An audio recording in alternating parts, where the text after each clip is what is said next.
Assalamu alaykum hurmatli obunachilarimiz. Eldinden to'lovsiz Nexus 3 qidirib yurganlarga tashab qo'yasizlar. Birdan aytib o'tamiz. Avtomat korobka 18-yil, mexanik korobka 18-yil. Kraskasi 100% toza, kraskasi taxminan 5-10% bo'lishi mumkin.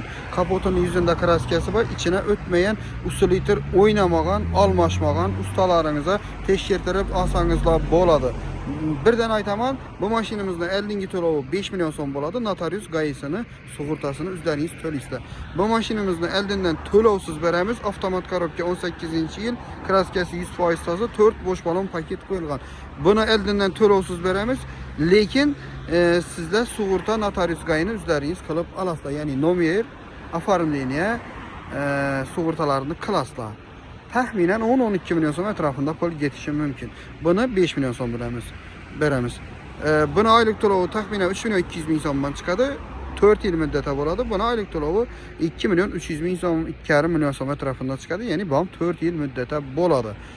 Endi buni ma'lumotlarni berib o'tdik. Bu mashinamizni Instagram'a, YouTube'a qo'yganmiz. Buni novorotlari bor. Tonirovka ruxsatnomasi 11 oy turibdi. 4 paket balon toza qo'yilgan.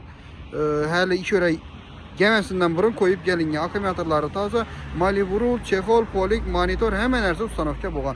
Bu mashinamizga keladigan bo'lsak, deflektlarlar qo'yilgan, yumshoq balonlari bor, i plus metan hamma narsalar ustanovka qilingan. Bu mashinamizdan o'ta chiroyli, ajoyib mashina hisoblanadi. Endi hammasini aytib o'tdik, oylik to'lovlarini ham aytib o'tdik. Kimga mexanika, kimga avtomat kerak bo'ladigan bo'lsa, nomerlarimizni qoldiramiz.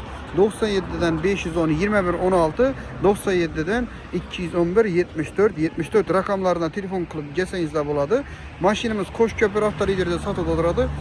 Bundan ham zo'r variantlarni o'tirib bermaslik uchun bir dona like bosib, bir podpiska bosib qo'yishni unutmanglar. Xudo xolasa zo'r variantlarni qo'yib berishda davom qilaveramiz. Hammalaringizga rahmat. Qo'shko'pir avtoliderda hammalaringizni kutib qolamiz. Asa 7 sotuva qo'yildi.